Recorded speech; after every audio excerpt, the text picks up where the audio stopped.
Welcome back for Marbury v. Madison, Part 2. We've spent some time talking about the facts of the case and the political background of the case and defining some terms like original jurisdiction and writ of mandamus. So now let's talk about the actual decision of the court. Unfortunately, Marbury v. Madison doesn't involve just one issue or one question. It involves two. So we've got to get an understanding of what these questions are, what these issues are. So the first issue is, does the Supreme Court have the power to issue a writ of mandamus in order for an appointed judge to secure his commission? The answer that the court gave was no, and it voted 4-0, unanimous vote. The court rules that that power is not in the Constitution. And the majority opinion is written by Chief Justice John Marshall. So the court decides this, and this is important to note. Marbury is entitled to his commission, but the remedy for not receiving it is an impermissible one. The remedy that Congress created is an impermissible one. Let's look a little bit more closely at that in a minute, but here is question 2. If Congress passes an unconstitutional act, in other words, like expanding the court's original jurisdiction impermissibly, as it did in this case, what is the Supreme Court supposed to do? Nobody knows, actually. The Constitution does not speak to it. The answer the Supreme Court gives is that it must strike down unconstitutional laws. It must simply look at the Constitution and look at the acts of Congress and determine whether they are congruent with each other, or if there's a conflict between them, the court must side with the Constitution. So how does he reach this decision? How does John Marshall reach this decision? Well, he does two things. First, he steps us through a set of questions related to the facts. And then he steps us through a question related to law. So let's look at these 3 questions he asks related to the first issue, basically, the facts of the case. First, does Marbury have a right to his commission? He says yes. Yes, he does. It was signed, sealed, by the President of the United States, John Adams. Everything had been done. The only thing that hadn't been done was it hadn't been delivered, but that's just a procedural matter. He is, for all intents and purposes, a justice of the peace in the District of Columbia, and he has a right to his commission. Secondly, is there a remedy to right this wrong? And John Marshall says yes. Congress gave the court the power to issue a mandamus. And that's the remedy, that's the proper remedy. And in fact, that's the remedy William Marbury is asking for. Thirdly, is William Marbury entitled to this remedy? In other words, can the Supreme Court give him the mandamus that he's asking for? And the Supreme Court says no, he is not entitled to this remedy. Why? Because Congress impermissibly enlarged the Supreme Court's original jurisdiction when it gave the court the power to issue a writ of mandamus. So Marbury has the right to the commission. He's asked for the only remedy that's available to him, and unfortunately that remedy in law is unconstitutional. All right. Final question as to law is this: what is a court to do when Congress's acts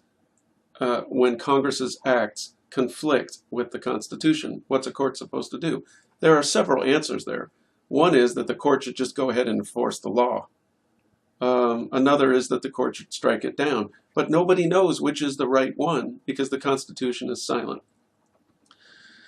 John Marshall says that the court should strike the law down, and doing so constitutes the use of a power called judicial review, which is the power to hear and decide a case authoritatively for the other 2 co-equal branches of government. But the real question for Marshall is, why should the court do it? Why the court? Well, here's his answer.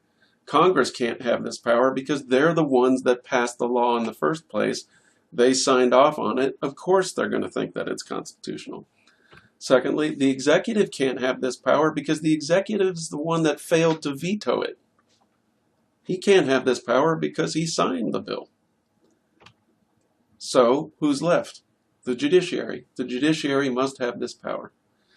Then Marshall goes on to talk about some other things, like why the judiciary, why to justify it. But it's important to note that Marbury v. Madison is still good law today, and it's cited.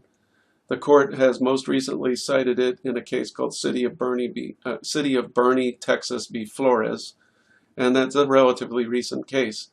And the court still relies upon Marbury to justify the power. But why? Why the judiciary?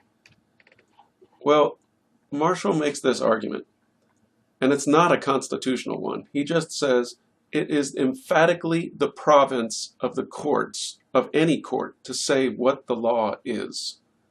So the primary power of a court, any court, is to define what is law and to assign meaning to it.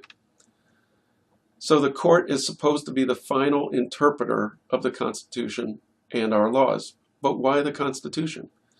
Marshall says because the Constitution is law. It's supreme law, but it's law nonetheless.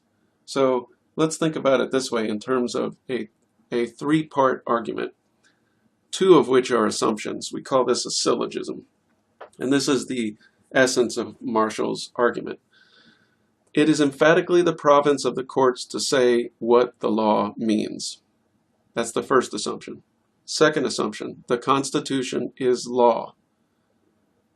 Supreme law, but law nonetheless. So if courts are supposed to say what the law means and the Constitution is law, then the conclusion that we can draw is that the courts must say what the Constitution means. Thus, the court is the final interpreter of the Constitution and its laws. The court is the last word on federal law. But here's the problem. The Constitution does not confer this power. It's not to be found in the Constitution. In fact, if you look at the record of the debates in the Constitutional Convention, the framers actually considered whether they should give the Supreme Court that power, or whether it should be some other body, or whether they should leave it to the democratic process. You know, if you don't like the laws somebody's made, just throw the guys out the next election. Or should it be some committee of reconciliation made up of the president, the Supreme Court Chief Justice, and the Speaker of the House, and a few other people. They never made a decision. They just left it open.